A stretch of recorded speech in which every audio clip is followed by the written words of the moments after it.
All right. Welcome to today's GEMMS virtual lecture. We're just going to wait maybe a few minutes to see if anybody else is joining us. But we're all here, which is a good start. Okay.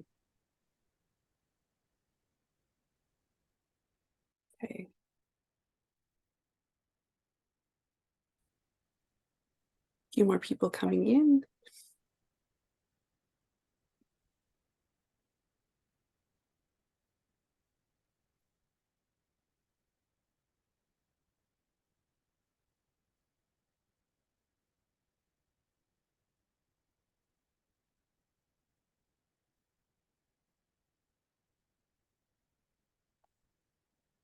And sorry if you hear my cat in the background.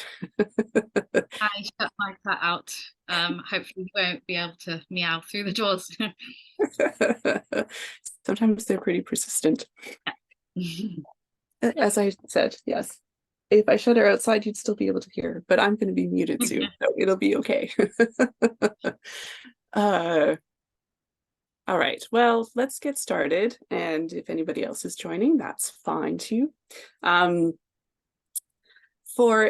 In case anyone doesn't know, GEMMS is the gateway to early modern manuscript sermons, a bibliographic database of sermon manuscripts from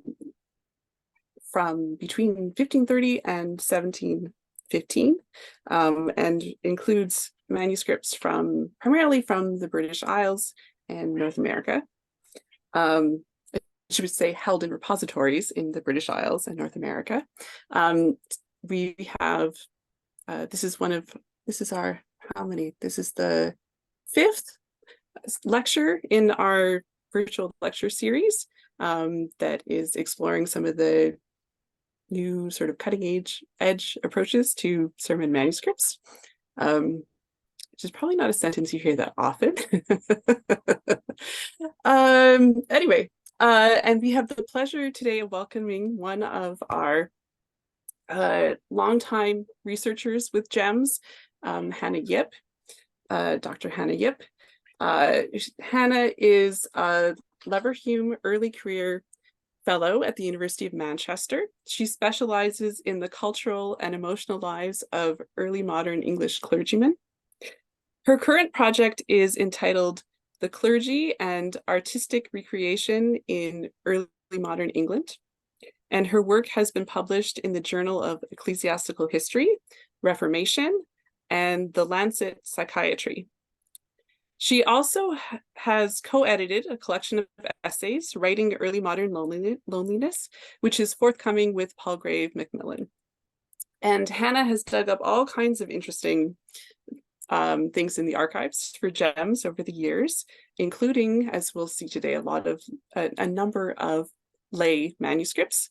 And today she'll be talking to us about Sir Henry Vane's Affection to the Ministry, Sermons by the Unordained. I'll pass things over to you, Hannah. Thanks.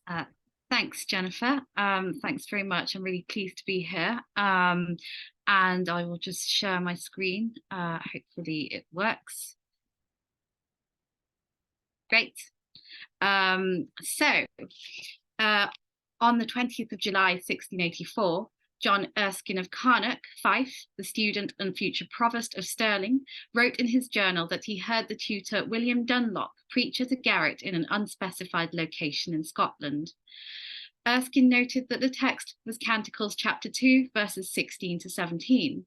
He wrote that Dunlop was, quote, not ordained, he preached well, and was other ways accomplished, unquote. Moreover, Erskine recorded that Dunlop was the only preacher who was to go on the Carolina Merchant from Gourock the following day, which was intended for Port Royal in the province of Carolina in America, where the Scottish had planned to build their first plantation. It took at least another 6 years for Dunlop to be ordained, but in any case, his priorities remained in education, having been appointed principal at the University of Glasgow. The young John Erskine clearly found it notable that he had heard an unordained preacher and that the preaching was accomplished nonetheless. Some of Dunlop's sermons from the 1680s onwards survive in a large autograph folio volume held today at the National Library of Scotland. Research on sermons composed by lay people in the early modern British Isles remains somewhat limited, despite wide acknowledgement that sermons did not have to be written or preached by the clergy in the long 18th century and later periods. In the Oxford Handbook of the British Sermon, 1689 to 1901, Bill Gibson shows that laymen and women preached in the Methodist and nonconformist traditions and in Anglicanism within this period. Keith Francis writes that the ubiquity of the sermon and the way it could be adapted for use in so many parts of the life of the British means that the history of the sermon has to be far more than just a history of the clergy.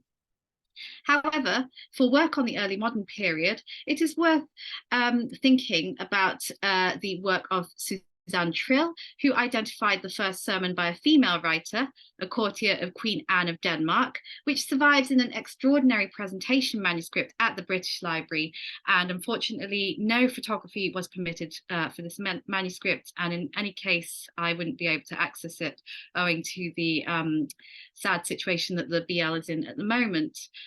It's also worth highlighting Jason Kerr's findings. Kerr has written about female preachers in 1640s London, most notably Elizabeth Attaway, the lace woman turned Baptist preacher. Unfortunately, no sermon by Attaway survives. Stay tuned also for exciting work by Lauren Holmes, a PhD student at Salford University, who is currently looking at the ways in which women's writing in colonial America can be read as covert sermons. The unordained in this lecture is not simply taken to mean those so-called tub preachers who sprang up in the English Civil Wars, nor does the unordained only refer to nonconformist ministers like Edmund Trench, who was technically never ordained, but who exercised a well-recognised ministry in Kent in the 1670s. Such was the extent of his recognition that he was referred to as the Reverend Edmund Trench in a posthumous publication, complete with portrait imbuing the work with a gravity and reverence typical of the publications of divines. Another important figure was Richard Blackaby, immortalised in Samuel Clarke's hagiography, The Lives of Sundry Eminent Persons, published in 1683. Blackaby was never ordained, but built up a considerable reputation as a skilled linguist in the biblical languages, a preacher and a teacher of budding ministers. According to Clarke, his sermons were unusual in their construction. To read an extract from Clarke's Lives, quote, "His preaching was not altogether in the usual manner, but much in opening the scripture and making excellent spiritual short observations and brief and close applications," unquote. Unfortunately, any sermons which may have existed in manuscript or any auditor's notes do not appear to have survived. The unordained in this lecture considers Baptists, but also writers who weren't necessarily nonconformist and who were simply interested in the sermon form. In doing so, this talk gives insights into the ways in which sermons not written by churchmen were not always the product of ranters and nonconformists, but served as a genre of text which piqued the interest of polymaths from Isaac Newton to the orientalist Edward Bernard, Savilian professor of astronomy at Oxford. The unordained could quite feasibly also include those deacons who were required, for reasons such as precarious religio-political situations within the nation, to wait for ordination. Another word on parameters. This lecture is not necessarily intended to rehearse older scholarship on the raging debates between clerical and lay preaching, which were particularly prominent from the mid-17th century onwards, but rather to explore the topic of lay preaching from an unfamiliar angle. As ever, there is the issue of surviving evidence, particularly in the earlier 16th century. The key exceptions are the sermons and postils of Clement Armstrong and Richard Taverner, early English reformers who were technically not in the church, which have been studied by Ethan Shagan and Margaret Christian, respectively. Armstrong's sermons survive in a folio volume at the National Archives and date from the 1530s, while Taverner's postils, published in 1540, provide inspiration for the Elizabethan Book of Homilies. Later in the 17th century, there are tantalizing glimpses in letters which report unconventional sermons by individuals outside the church. One surviving letter in the Tanya manuscripts at the Bodleian Library, written by the renowned London divine Thomas Gattaker, and addressed to Samuel Ward, master of Sidney Sussex College, Cambridge, describes the sermon preached by one Mr. Wilson, sometime usher at Merchant Taylor's School, whose sermon caused much offence in the 1630s. That is just a report of a sermon. Let us move on now to fuller examples. Very little is known about Trinity College Dublin MS 151. This small notebook in an unknown hand contains sermons mostly by William Lambe, with one preached by Colonel Jerome Sankey. It is difficult to identify Lambe with any certainty. Sankey was the son of Richard Sankey, rector of Hodnet, Shropshire. It would be difficult to argue that Jerome, however, was influenced by his father, as he died when Jerome was just 13 years old. Shortly after his studies at Cambridge, Jerome Sankey joined the Parliamentarian army, quickly rising through the ranks to become colonel and following Oliver Cromwell to Ireland. A prominent figure in the civil wars and interregnum, Sankey retired to Tipperary in the Restoration. The polymath Sir William Petty, also on the side of Cromwell and Ireland, recorded in 1660 within his lengthy reflections upon some persons and things in Ireland that Sankey ever loved to be in print and to be heard publicly as a preacher and speech maker. And it was around this time that he gained notoriety by attempting an exorcism. Having practiced as a Baptist for nearly 2 decades, he was established as one of the leaders of the Baptist community in Ireland and was nominated as churchwarden of St. Bride's. It was around this time that he preached a sermon on Romans chapter 3, verse 2, which is his single surviving sermon. While the sermon exists as a set of untidy notes which are difficult to decipher, Sankey's energetic style of preaching is apparent in the exclamation marks, while learned references are not present. In contrast to the manuscript at Trinity College Dublin, much more is known about the commonplace book of Stephen Batman, rector of St. Mary's, Newington, held today at Houghton Library, Harvard University. Batman himself was not actually ordained, nor did he appear to hold a university degree. Yet, aged 29, he had been instituted to the rectory of St. Mary's, Newington, and had also been granted the living of Merstham, Surrey. He also proved to be of valuable service to Archbishop Matthew Parker, who employed him as a chaplain and particularly appreciated his antiquarian pursuits and skills in limning. Within this Harvard miscellany, containing both verse, sermons, genealogies, booklets, and commentaries about Elizabethan religious controversies, Batman recorded that he had preached at prestigious pulpits such as the Cathedral Church at Westminster and Paul's Cross in the early 1580s. He also records, as you see on this slide, a stranger sermon by a simple man delivered in 1580. This man was one Richard Humphrey of Hartfield, East Sussex, described by Batman as unlearned and a silly poor man, 66 years of age, and who was broken in his body. Batman wrote that his sermon proved him to be manifestly without feeling. He appeared to question the sanity of Humphrey, stating that he uttered the words of his sermon after a strange sleep. Humphrey's chosen text was Matthew chapter 3, verse 2, and his opening words certainly would have caught the attention of listeners. Repent you of your sins that you wallow in, which you doth stink before the face of Almighty God, our heavenly Father. Thou covetous man, leave of thy covetousness. Thou whoremonger and whore, leave of the whoredom. Your drunkards, leave of your drunkenness in time. Humphrey does not dissect the text word for word, as was common in sermons, but meditates more generally on the need to repent. The speech appears to ramble, with the Lord's Prayer being interspersed amongst his fulminations against filthiness. Notably, he only ever refers explicitly to his chosen biblical verse once within the first few paragraphs, and there are no citations of the Bible or other divines.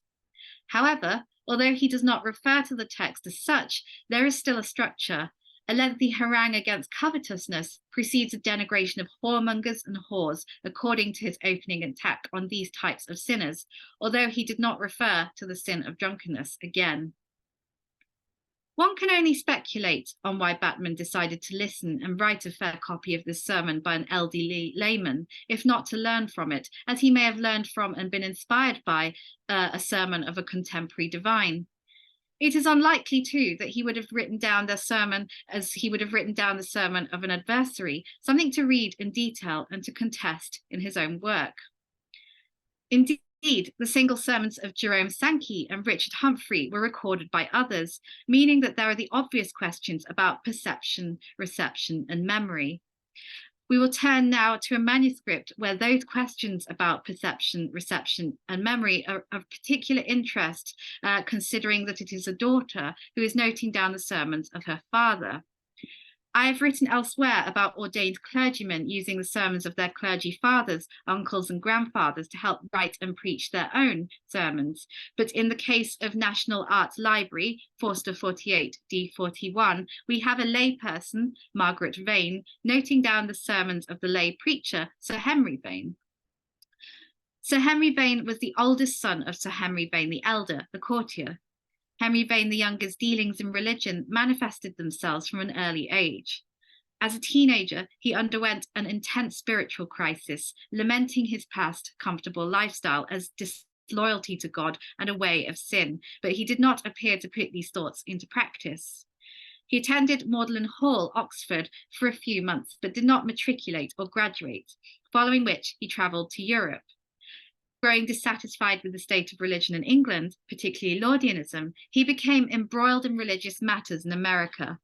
He remained opposed to episcopacy for the rest of his life and featured amongst his friends John Milton, who wrote a sonnet for him, published anonymously in the surreptitiously printed The Life and Death of Sir Henry Vane of 1662.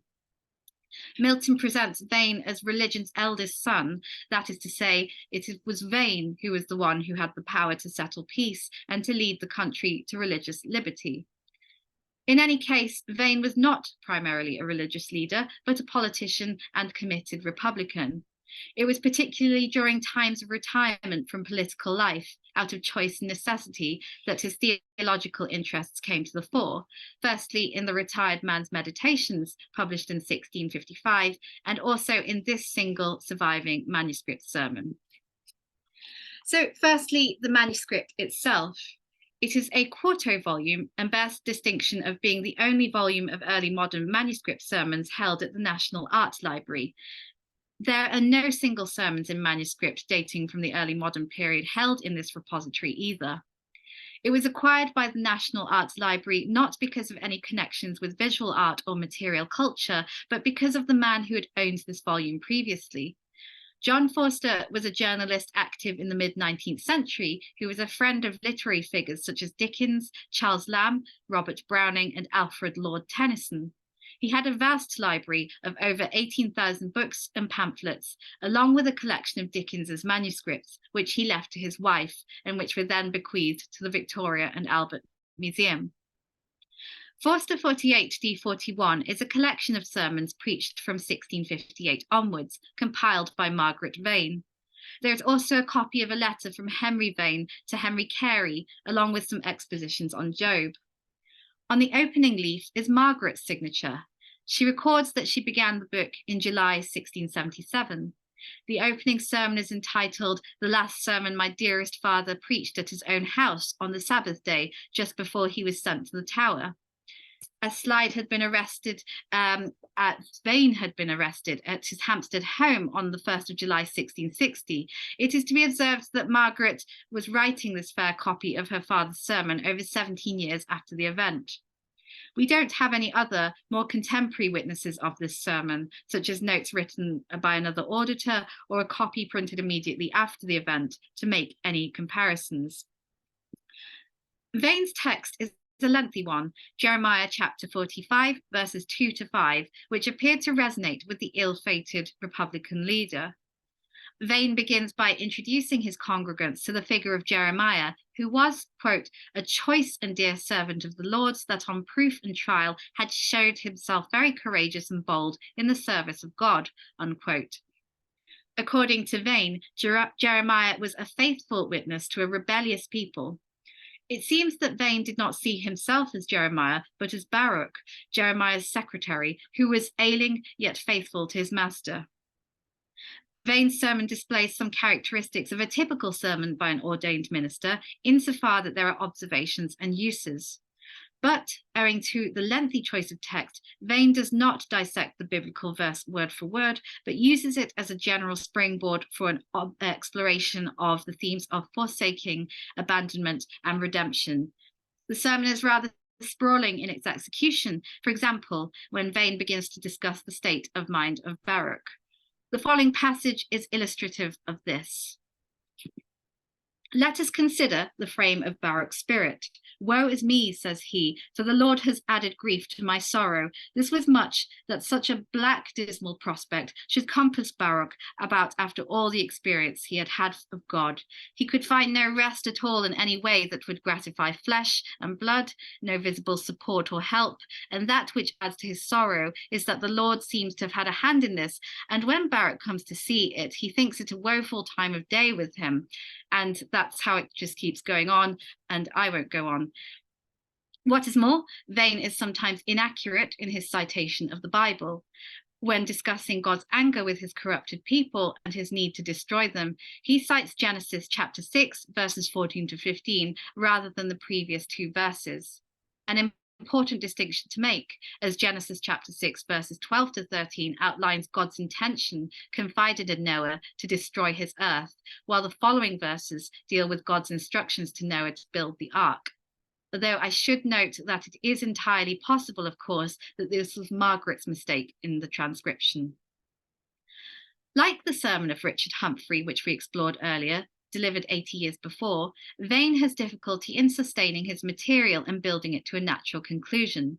The sermon ends rather abruptly and without an amen.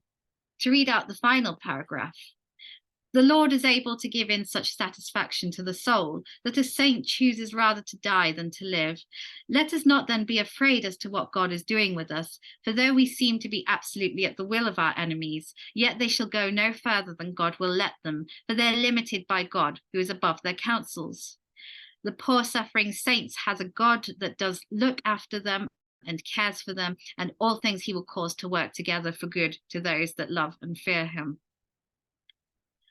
Having discussed a series of auditors' notes, from the hasty transcript of an anonymous auditor at the sermon of Colonel Jerome Sankey to the fair copy of Sir Henry Vane's sermon made 17 years after it was delivered, I will move on now to discuss the autograph sermons of the unordained. I will start with a series of fair autograph copies of lectures by the lawyer and politician Bulstrode Whitelocke, appointed Lord Whitelocke under the Protectorate. Bulstrode Whitelocke appeared to be interested in public speaking from a very early age. As a 12-year-old student at Merchant Taylor's School, he had come between a group of boys from his own school fighting against another group from St. Paul's School. In an arrangement by the masters of the schools, Whitelocke gave the boys an oration in Latin on the miseries of civil war and the benefits of peace. He went up to St. John's College, Oxford, but he did not take a degree. He subsequently entered the Middle Temple, thus beginning his legal career. As well as public speaking, Whitelocke had a taste for performance. At the age of 23, he was appointed Master of the Revels at Middle Temple, and he even contributed a little to the compositions for one of the royal masques, the Triumph of Peace, presented at Whitehall, although he is not credited in the printed edition. During the Restoration, which is the period from which these manuscript sermons date, it could have all gone wrong for Whitelocke. He had been close to Oliver Cromwell and his son previously. He was even a pallbearer at the funeral of the Lord Protector. But with some very clever manoeuvring and some bribery, he managed to save any total fall from grace. Charles II even consulted Whitelocke on ecclesiastical matters in 1663. These sermons were written towards the end of his life. He died in 1675.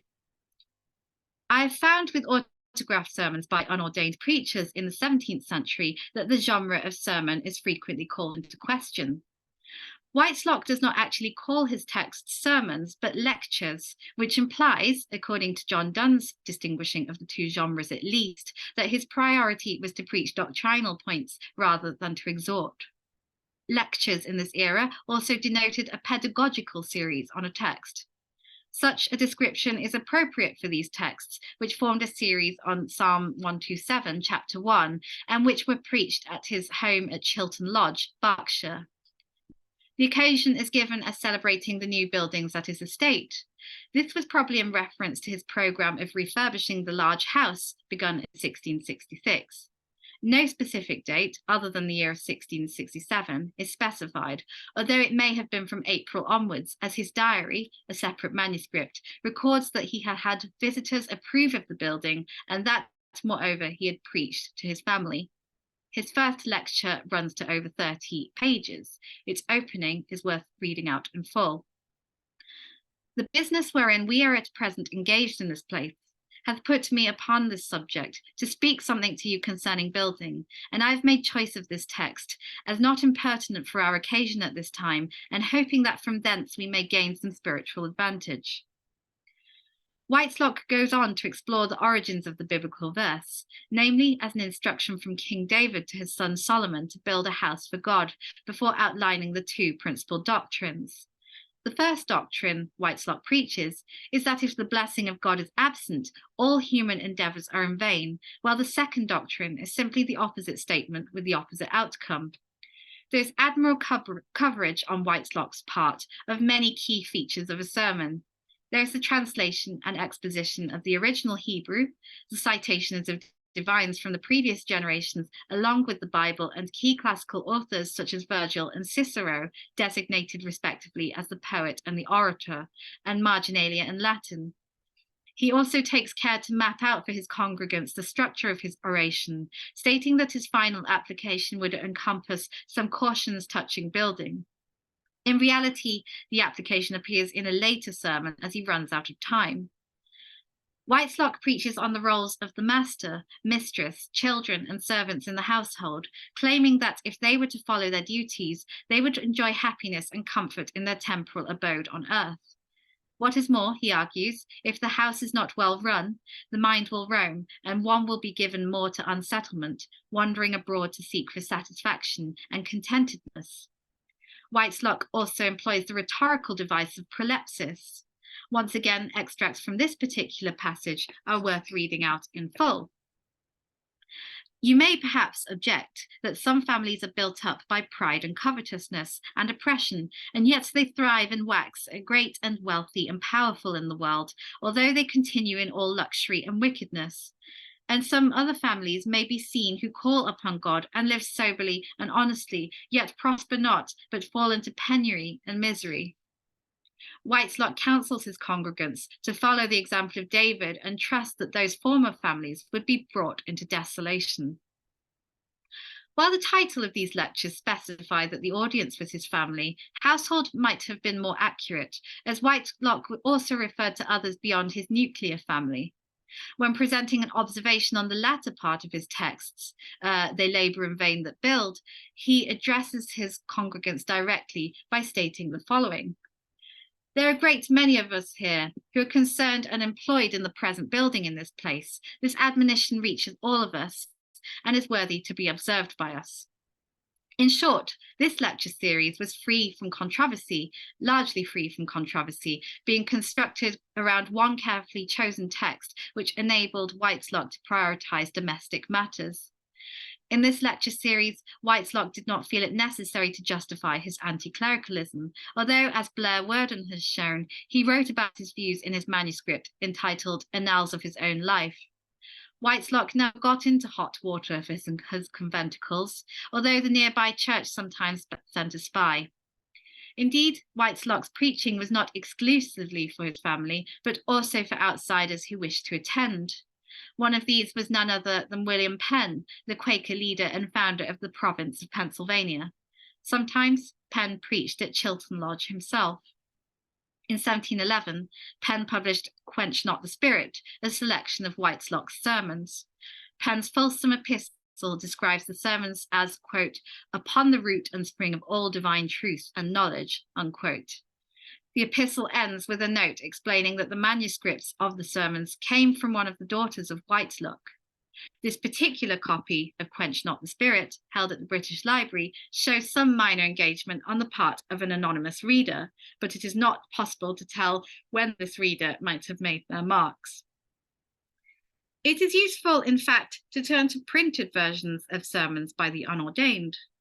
Moving away from soldiers and statesmen to discuss sermons by scholars and writers, it is evident that, in some respects, much more care was taken on the part of scholars and writers to imitate certain characteristics of a sermon by an ordained minister.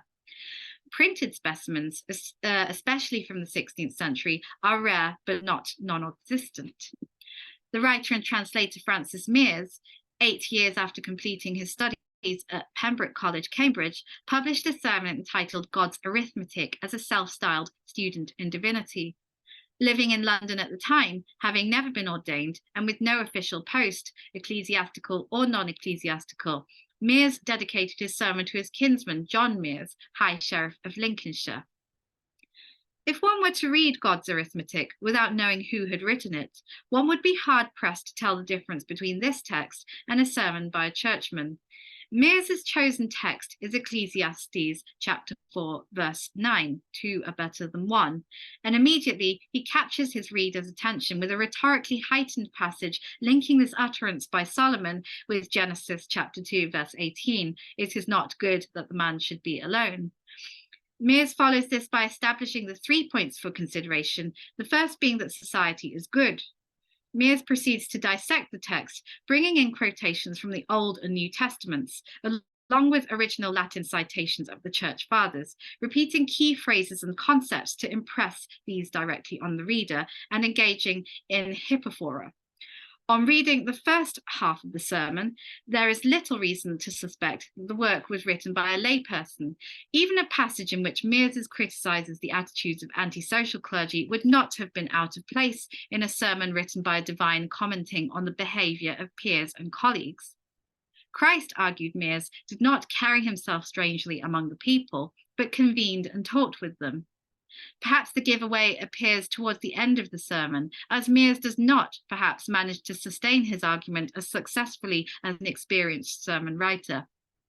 By the end of the sermon, his premise appears to have changed.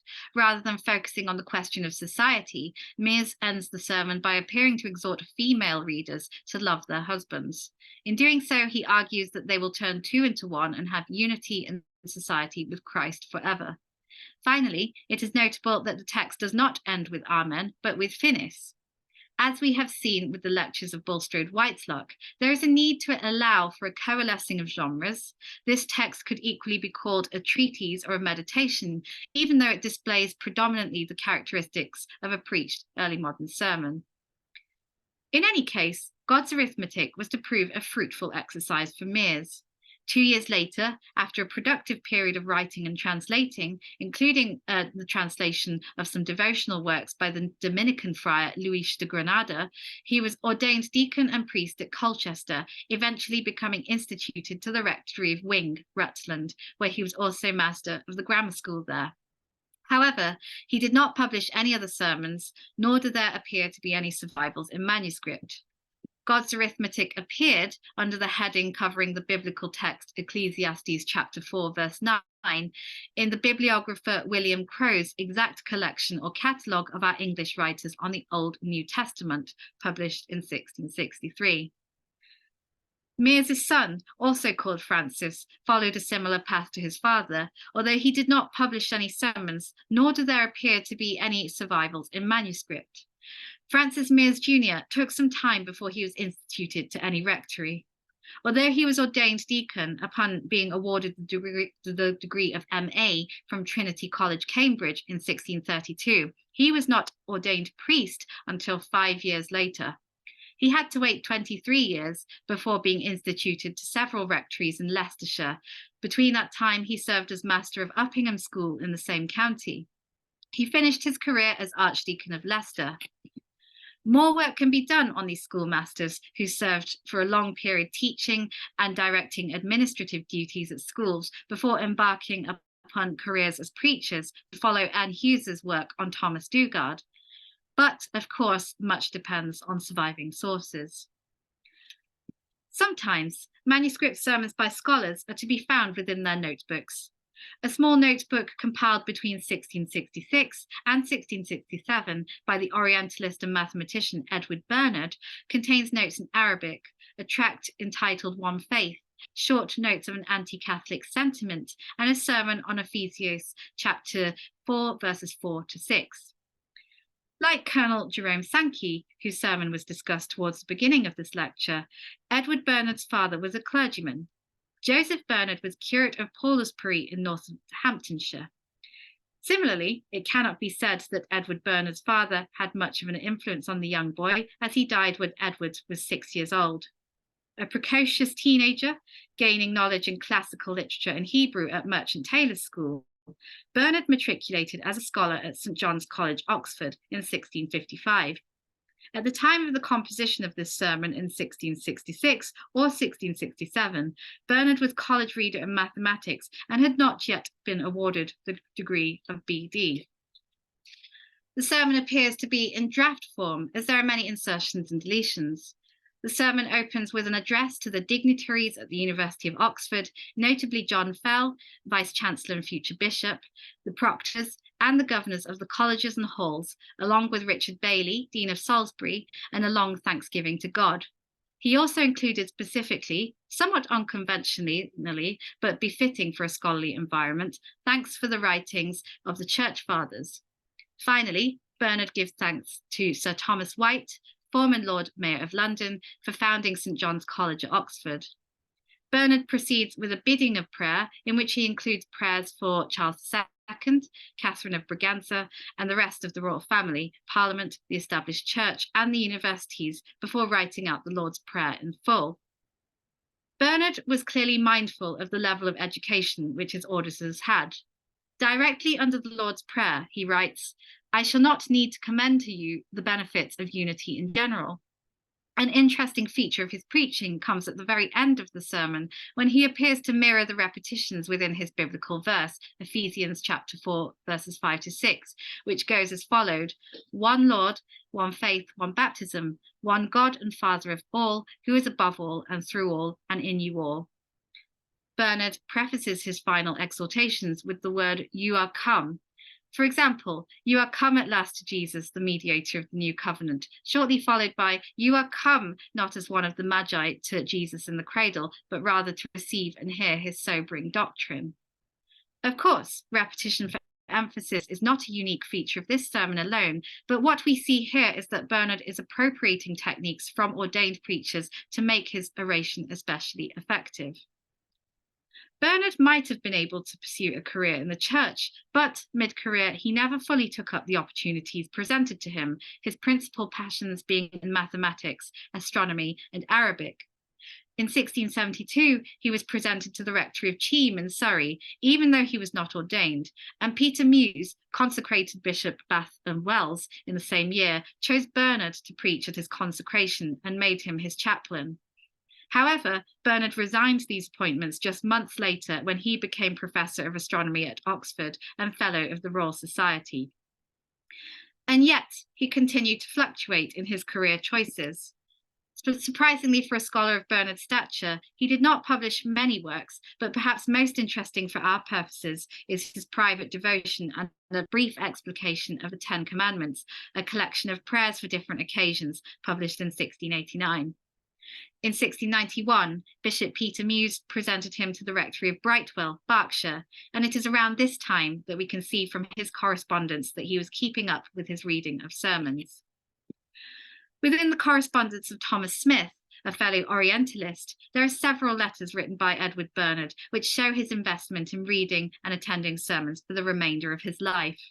On the 20th of February 1691, Bernard writes that he had read two newly published and very contrasting sermons, the first by William Sherlock, Dean of St Paul's, and the second by David Jones, who had been dismissed from St Mary Woolnoth and St Mary Woolchurch Hall amid controversy.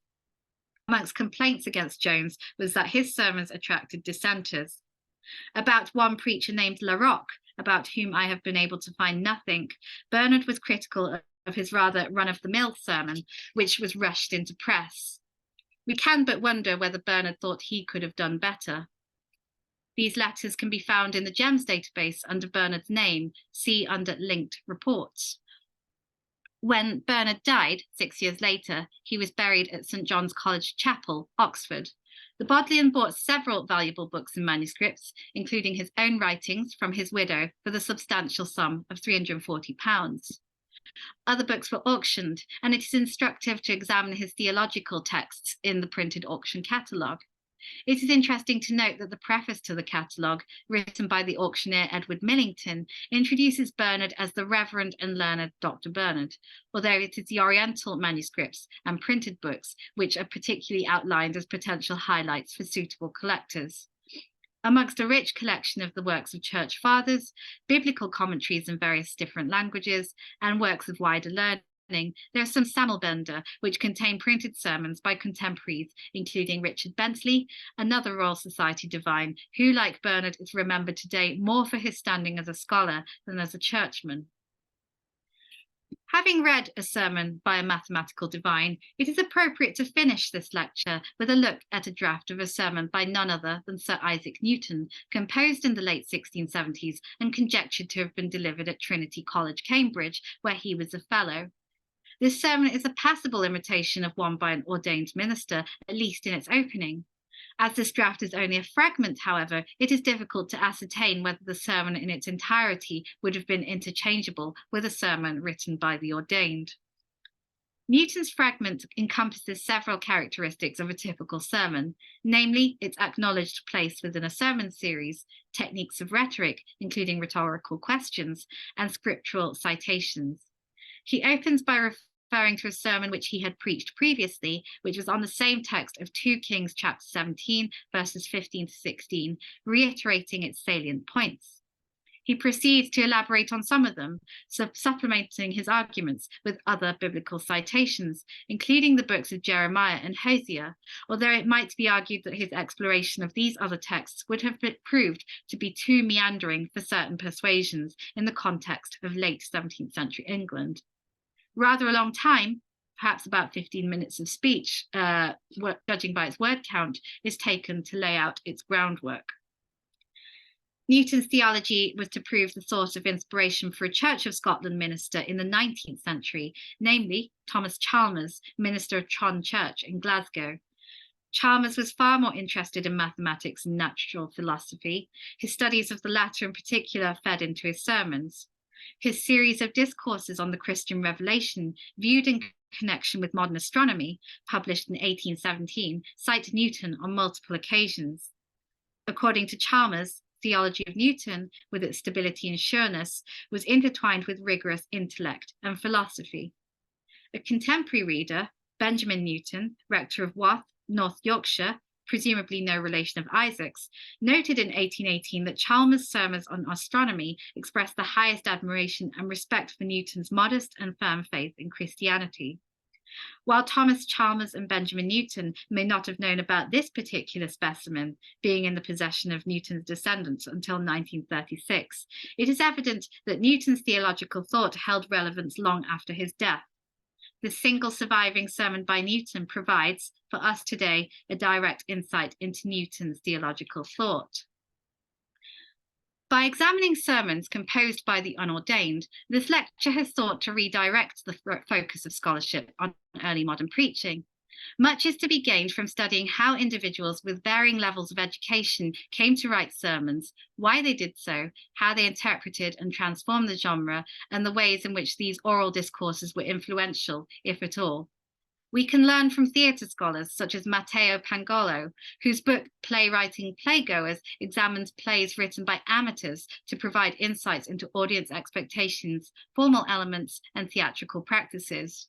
This talk could equally have been called Sermon Writing Sermon Gadders or Sermon Writing Scholars or something along those lines. What is more, studying sermons like those composed and published by Francis Mears enables us to call into question what truly constituted a sermon in early modern England.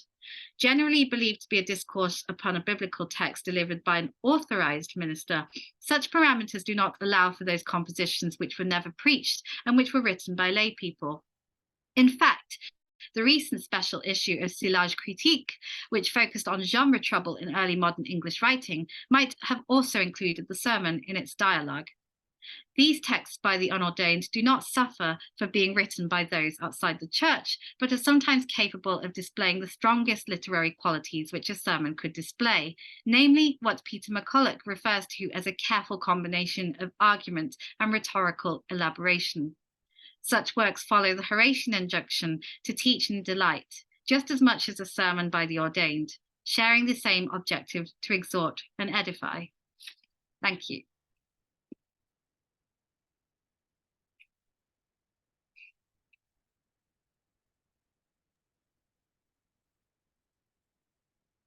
Thank you so much, Hannah. That was really fascinating lecture, and it's given us lots to think about.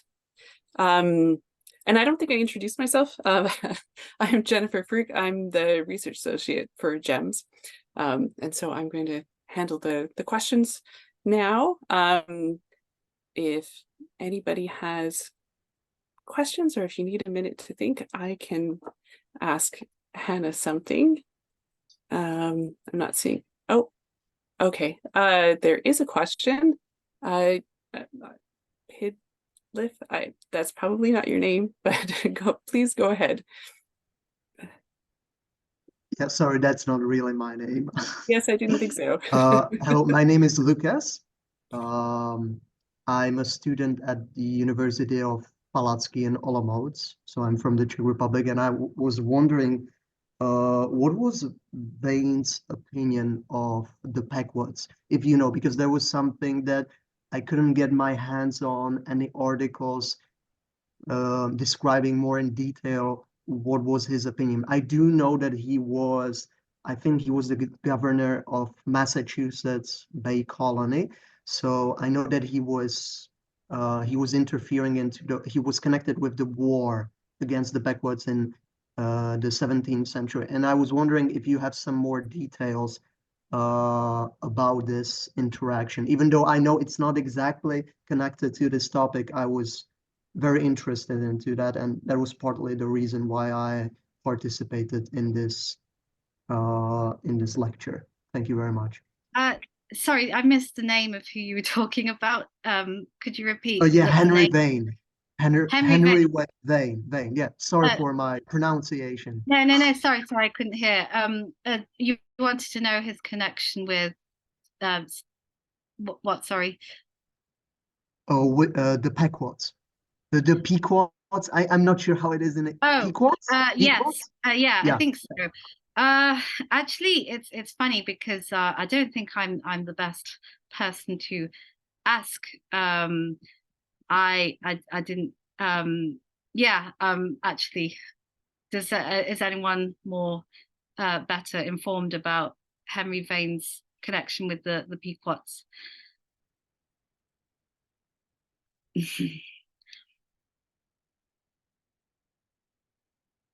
Yeah, I'm sorry. I tried. That's fine. It's not really an area that I've looked into, and I don't remember encountering it much in the Oxford Dictionary of National Biography entry. So it looks like there's been very little work done. Yeah, sorry about that. Okay, so maybe I have a second question, a follow-up. Because we were talking about the sermons. I was wondering if a person can get access to the sermons that you were talking about. If it's either in archives that you have to go into the archive, and because I'm pretty far away from the US, so that would be a problem. So that's why I'm asking if it's maybe in a digital archive, if it's accessible. With Sir Henry Vane's sermons, they're only held at the National Art Library. But if you wanted to consult some printed versions of his sermons, that text that I quoted in an edition by William Penn is actually freely available on Google Books.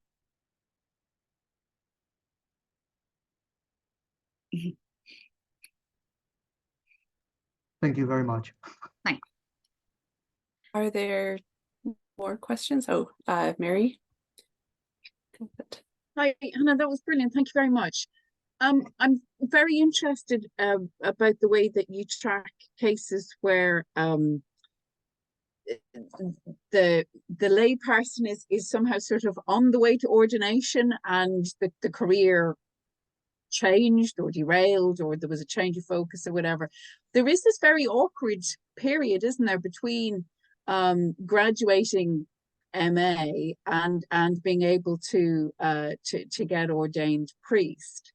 And I know that some of the work on kind of bishops' chaplains and secretaries, aristocratic secretaries, has kind of looked at that as a moment when these graduates were not quite clerics, or having to scramble around and find a living.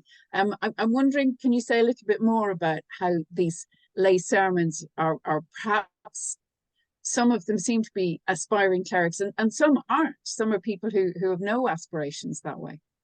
Yeah, no, that's a great question, and thanks, because next week I'm actually giving a talk on precarious preachers, so that just feeds in nicely with that. Francis Young has done some great work on deacons, and his book is great because he explores how obviously it was often standard practice that you would be ordained deacon and priest rather quickly, but obviously as in quick succession, but that obviously wasn't the case, as we saw earlier with Francis Mears Jr. And there are a variety of reasons for that, whether the political and sort of religio-political situation in the country or in the parish or in the vicinity was not stable enough, or whether they had the means to be able to do that quickly. So people would be scrambling around and not having to just work, maybe rely on family connections, such as the elder Francis Mears, who relied on his kinsman, the Sheriff of Lincolnshire. So I think, what I wanted to do with this talk and with some research for next week's paper is to think about these people who did fall within the gaps and who weren't able to just secure positions straight away, even as curates. They weren't able to work as assistants to the incumbents either. And I think what I wanted to explore were, on the one hand, these people who were still students in a way, and were not able to progress to the next post. And on this second hand, those people, those writers and scholars who were simply interested in the genre and were interested in it as writing a sermon as an academic exercise, which I believe Edward Bernard and Isaac Newton were interested in doing so. And I think in doing so, I wanted to take the conversation away from the clerical and lay preaching debates, which were just happening all the time in the civil wars and interregnum, because so much has been written on that. I think I just wanted to write or to talk about the people who we don't necessarily think about, and the more scholarly approaches.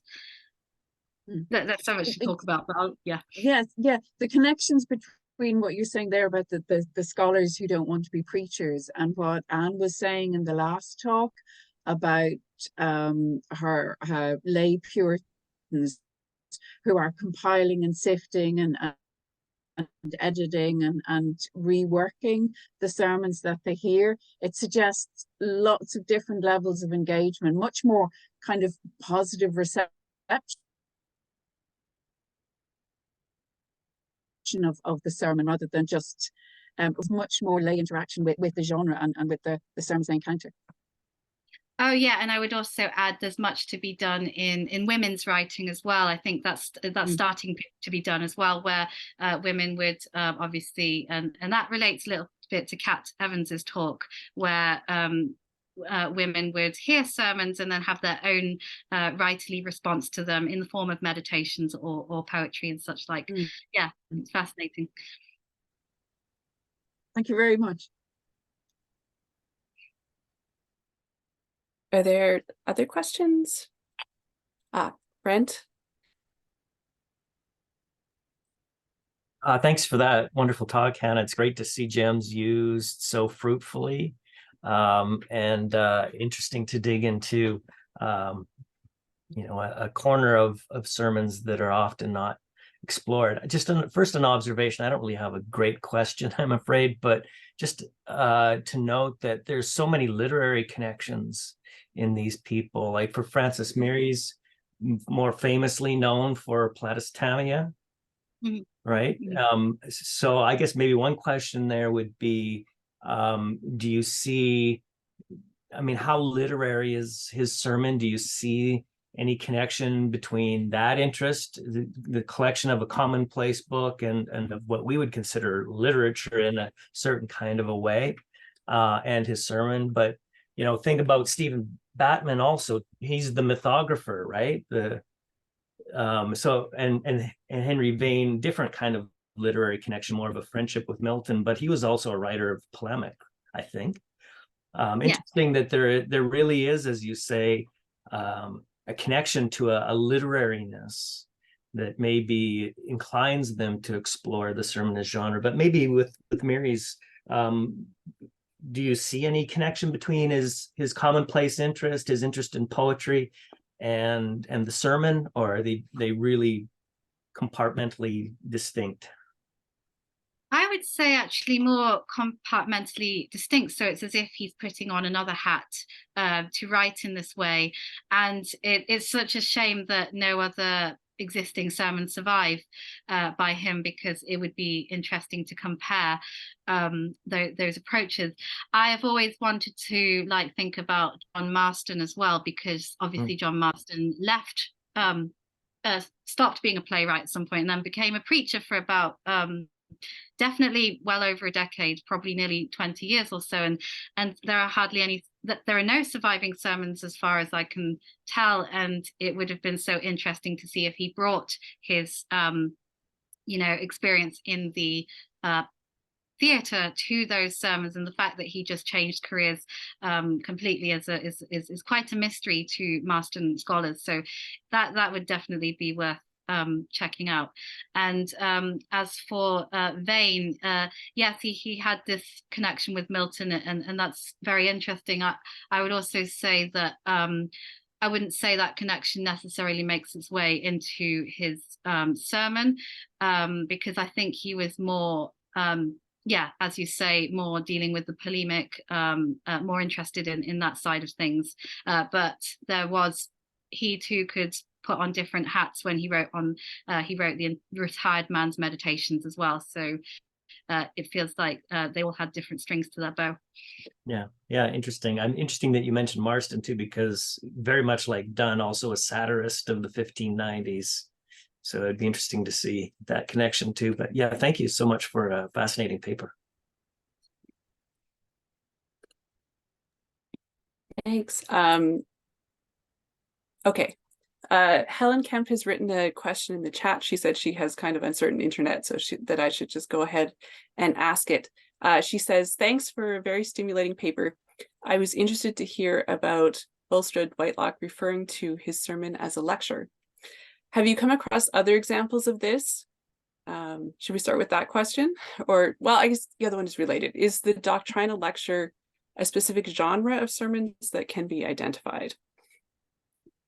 So yeah, more generally speaking, so just going away from lay people's sermons or lectures, I would say that in GEMS we have many examples of lectures and expositions and all sorts of different genre titles, and that's why I would have thought actually that the recent collection, a special issue on genre trouble, it would have really been great if somebody had written about this sort of genre trouble that's going on in sermons, maybe another time. So yeah, certainly in both manuscript and printed examples, there's definitely is definitely the case, and I think the authors themselves did identify if a sermon was going to be more like a doctrinal lecture. I think Peter McCulloch is probably the best person on this, because he definitely writes about this in his edition of Lancelot Andrews' Selected Sermons and Lectures. It would be interesting to hear also if whether this sort of definition, whether these definitions changed over time, even in the 18th century. I'd love to know more about that. I think there are people here in the room who can answer that better than I. Yeah.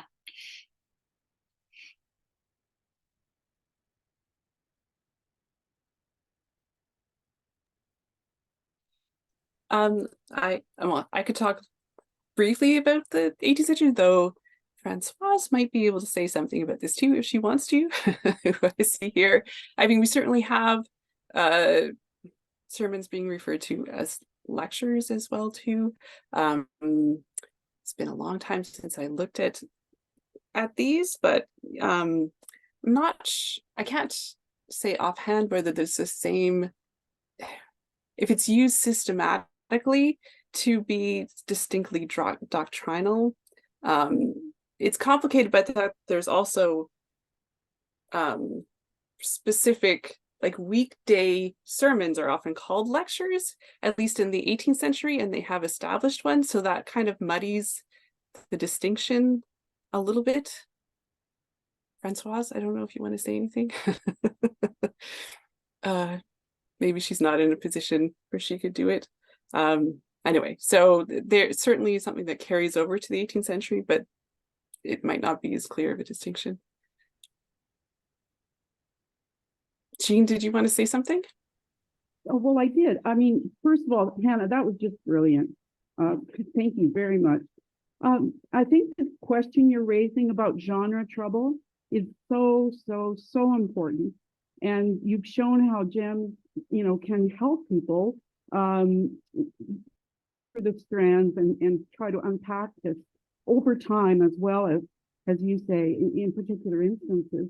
And I'm wondering, well, this would be a good place to plug our conference that we're planning, because I think this would be a marvelous panel topic for that conference, which Jennifer will give the details of, when I'm finished talking here. But I also think that there is a lot of work. There are a lot of people. You mentioned women's writing. You mentioned, and GEMMS has opened up the whole note taker thing, and Anna's done a lot of work on that. So I really think this is probably, I can't believe that special issue didn't have anything on sermons. I mean, that's, but it's sort of like when I first started working on sermons, nobody was, nobody was talking about me. So I think that this is the moment for this particular question. And I don't know if you, maybe Jennifer can tell a little bit about the conference that we're planning, and we can begin to think about a panel on that subject.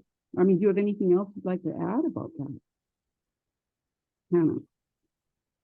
Sorry, I missed I the just last asked bit. if you had anything you wanted to add to, my ranting about how important the subject is.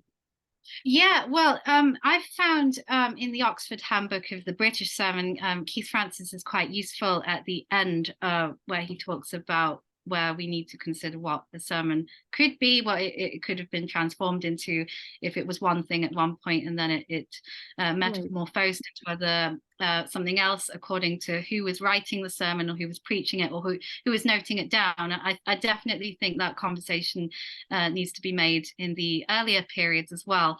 I'd love to also carry it forward to the 16th century, because I know today I dealt mainly with the 17th century, but as ever, it's an issue of surviving sources.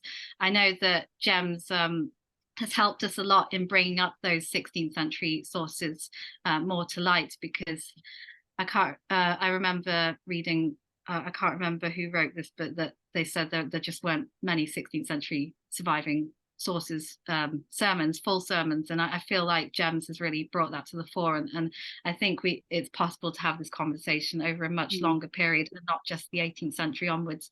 I think that would be really useful. Right. Okay, thanks. So I'll say a little bit about the conference, and then we can come back to questions. Sorry. So we, about a week or so ago, we publicized a call for papers for the conference. And the conference is going to be next year in the Boston, Cambridge area. We are collaborating with the Congregational Library in Boston on this, and it will be held at Harvard Divinity School. I should say that the conference is called Preachers, Hearers, Readers, and Scribes, and approaches 2 early modern manuscript sermons. That may not be the exact title, but you get the gist of it. And so we're trying to we're calling for papers on a wide variety of topics related to manuscript sermons, but also sermon reports, like Hannah talked about some examples of things in, brief mentions of sermons in, things like letters or diaries or, a whole variety of sources, because all of these types of manuscripts can be found in GEMMS. But we also are encouraging people from, say, librarians or archivists who might be able to speak about sermon collections or digital humanities approaches, or also people coming from different, who've worked on sermons from different faith traditions. We've had an abstract from someone who works on Catholic sermons in Mexico in the 16th century too. So we're casting a broad net here, and it should be really exciting. And you can find the call for papers either on social media or on the GEMMS blog. And the deadline for submitting abstracts is January 1st. Oh, and I didn't say when the conference was either. It's I don't think I said, it's October next year. And I will say Francoise, who is an 18th century, a scholar of 18th century sermons, said in the 18th century there were a series of weekday lectures founded by city corporations, which is kind of what I was alluding to. Just to come back to this for a moment. And one thing to say that might have some similarities to earlier ones is often the weekday lectures were targeted towards a more, maybe a slightly more learned audience, people who could actually come and attend sermons on weekdays, as opposed to a more general audience that they might be coming to a Sunday sermon. So that might have some similarities to the kinds of things that Hannah was speaking about. Are there? Okay, I'll just mention Mary put in the chat if she could put a request for the GEMMS team to do a workshop on building databases for sermons. That's certainly something that we could think about. We are going to have a workshop when we launch the new version of GEMMS, which is soon, so that might be kind of related to that, showing you all the new things that we'll be able to do, new type searches and things like that. But before we get too off track, are there more questions for Hannah related to her lecture? And if people are thinking, I have a question. All of this made me wonder if maybe preaching by people who are unordained was more common than maybe has been acknowledged in scholarship. Like you said, this was sort of neglected, and it's certainly something that I hadn't thought a lot about, but could you say a little bit about that? Whether it was more common. Yeah, so I would like to know the answer to this question myself. Obviously, I would love to find more examples from the earlier period, but it's proven reasonably difficult. I suppose it's probably one thing that I've found with my work with GEMMS is that sometimes catalogue descriptions in archives can be misleading, and Mary Morrissey's written so much on this as well in her Huntington Library Quarterly article. And sometimes sermons, what you think might be sermons, sometimes crop up, but they're not necessarily named as sermons in the catalogue, or you come across items which are labelled as sermons in manuscript catalogues and they don't really bear any resemblance to sermons. So I suppose it's I think I've always found it's worth trawling through the archives with any theological material to see if anything's remotely resembles sermons. But then there's the other issue that often some of these manuscript sermons are unattributed. They don't have any author attached to them or anything, so we don't know if they're written by a lay person or not. I think there's definitely, yeah, as I said earlier, there's more to explore in terms of women's writing and how they were directly influenced by sermons and whether they wrote any themselves, because I find it difficult to believe that Suzanne Trill came up with one of the only examples that concrete examples that we have. I'm sure there must be more out there that we don't know about. I think in the realms of published sermons, it probably is quite tricky to find lay people's sermons in that respect. But in short, I think there's probably a scope for a lot more. It's just whether they survive, whether they've been catalogued correctly, whether they have been attributed correctly, and things like that. Thanks, Hannah. I guess I was wondering, seeing there's no hands popping up right now.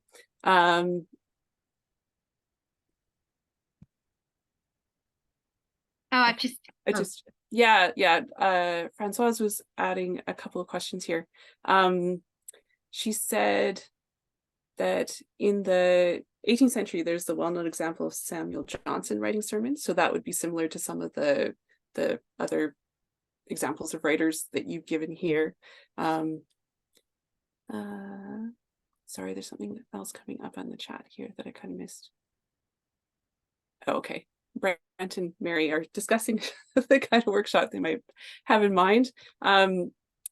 Francoise also asked Mary if she could give more information on the work of bishops, chaplains.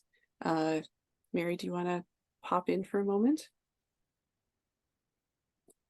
Say something about that. Yes, I'm not sure I have much more on that, except Okay. that Bishop's Chapel, well, a bit anomalously, there's a very clear correlation between people who served as chaplains to bishops of London and Archbishop of Canterbury, who went on to be senior clerics themselves. So it seems to be the fast stream to clerical office in the late 16th, early 17th century ran through a period as chaplain. And that seems to be one of the jobs you would take in that awkward phase, really, at the start of a career. Possibly you could work as a chaplain.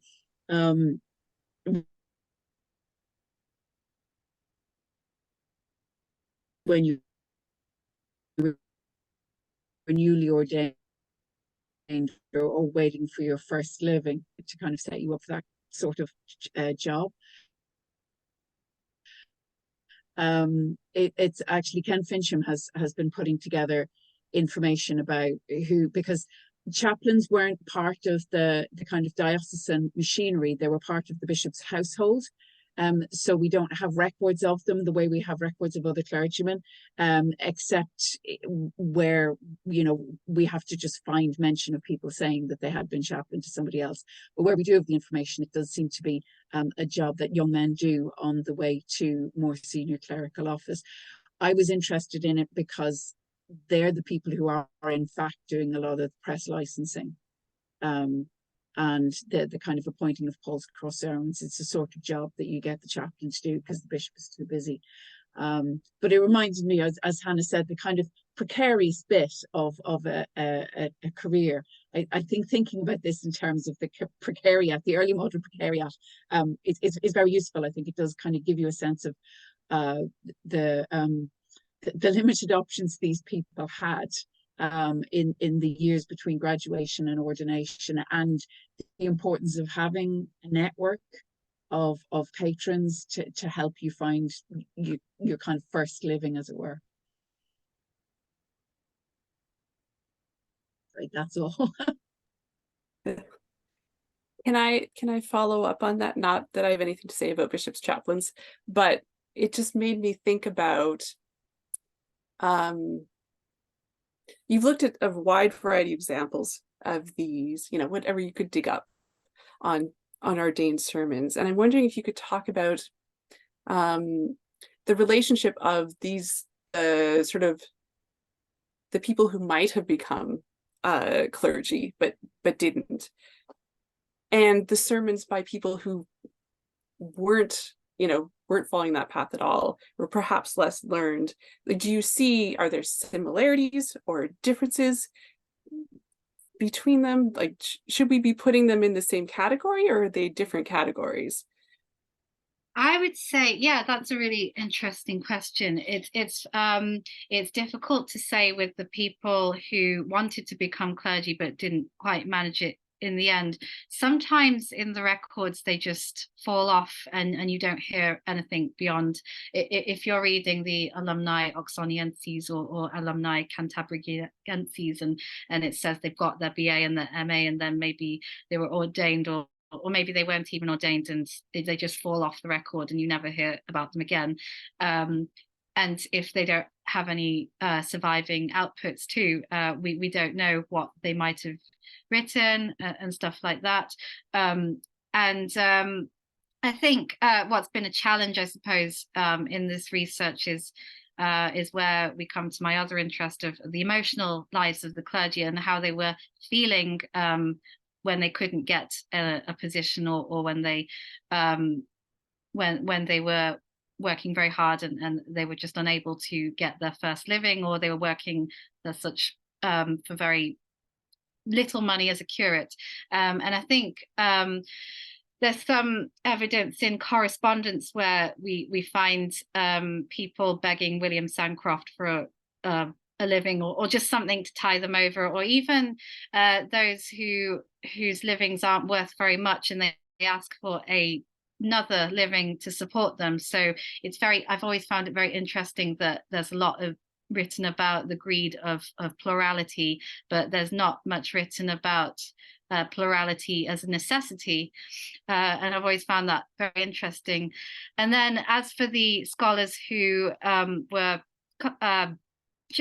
interested in sermons as an academic exercise, like someone like Edward Bernard, who could have had the career if he wanted to, but he chose to be professor of astronomy at Oxford, or Isaac Newton, who obviously became a great scientist. I think for them it was just an outlet for their theology and their intellectual pursuits. I think for them it was purely an outlet. They didn't have any particular interest perhaps in preaching full-time themselves, but as I've seen with the correspondence of Edward Bernard, it seems like he could be very critical of other preachers, and it just makes me wonder whether he thought he could do better himself. Thanks, Hannah. It makes me think about about if we need to create a genre of lay sermon in GEMMS, and what that would look like, and maybe we'd need a couple different categories. Jean, did you want to say something? Oh, Yeah. sorry. Before I let Hannah answer you. Yeah, no. First, I just wanted to say maybe it's not a question of genre, but a question of being able to search whether the person was lay or ordained or something. So a sort of search. Yeah, I think creating a genre would be easier in terms of the way the database is structured, but I could bring it up. Yeah, I'll make a note of that. But then we'd have to go in and enter that into all the yeah, but it might be a little bit difficult to go back because we have so many people in there. So it might be easier just to use the genre of lay sermon and search it that way. Sorry, I'm just thinking about the database structure. But thank you for that. We'll certainly lots to think about. Jean, did you want to say something? Well, I was thinking about, we talked about mock sermons as well, and the mock sermon and the lay sermon, and even that sermon that you and I, Hannah, wrote about the William Laud so-called funeral sermon, right? I mean, I am now more or less convinced that that was written either by, well, it could have been written by a clergyman, but that it was never preached, right? Because it's far too satiric and far too overtly, overtly politically, incendiary, right? And so I'm wondering if you see, I mean, how, when they're unattributed, like that Laud sermon or the others you've mentioned in the catalog, so what characteristics would you look for that might identify a sermon as a lay sermon? I mean, Suzanne Trills is a good example, right? Because even though she has a biblical text, the Anna Walker sermon, there's no biblical cross-referencing, or, it's not a biblical sermon at all, really, right? I mean, even though she plays on her name and all of that. But I don't know. I mean, what would you look for, especially when it's unattributed?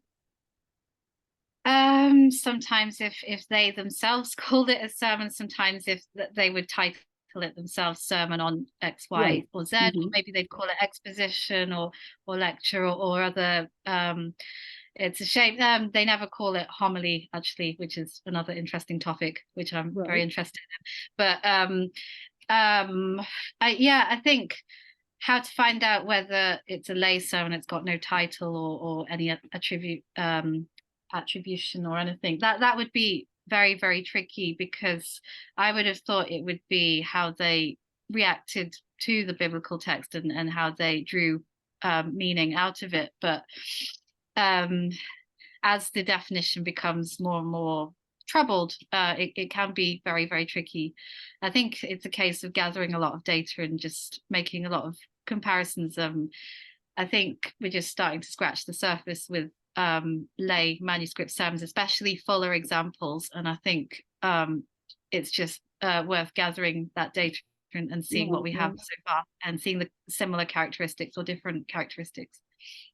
So do you think that the less biblical they are, the more likely they are to be lay sermons? That is, they have a biblical text, but then that's it. I mean, they, from there on, it's a meditation on a series of topics, or possibly. I think also it's which sources they bring in as well, like church fathers or contemporary divines' writings, and how learned they are.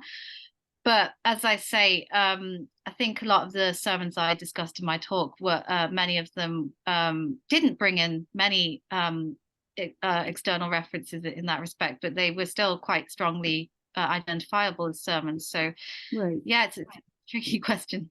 Okay, just curious, really. It's definitely worth considering over a long period of time, I think.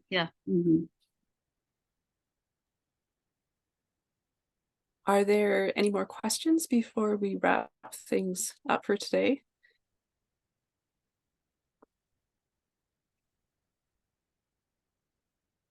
Okay, well, thank you so much, Hannah. That was great and has given us lots to think about, and gave us an interesting insight into a whole variety of different lay preachers. We will be having another lecture in a few weeks' time by Arnold Hunt, who is here with us today. The lecture will be, I just have to look it up here. It's on December 11th, which is a Monday. It'll be at the same time as the lecture today. And his lecture is on From Print to Manuscript, the Commonplacing of Sermons. And what he wants to, so he's looking at manuscript commonplace books that take extracts of printed sermons, and possibly he also might look at printed commonplace books with some examples of printed sermons if there's time.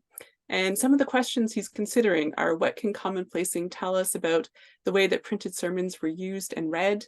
And what can we learn by looking at the parts of printed sermons that early modern readers found most noteworthy? So I'm sure there'll be some resonances with some of the things we've heard today and then the other lectures. So be sure to tune in for that one. The lecture today has been recorded, and so if you want to revisit any parts of that, we'll be sending out a link to the recording in the next week or so, which will be on the GEMMS YouTube channel. You can also find our other lectures on the recordings of our other lectures on there as well. And do consider submitting an abstract for the conference. And if you have any questions about that, you can send a message to the GEMMS email address and be happy to get back to you. Thank you all for coming today, and particular thanks to Hannah for a wonderful lecture. And we hope to see you again. Thanks, Jennifer. Thanks.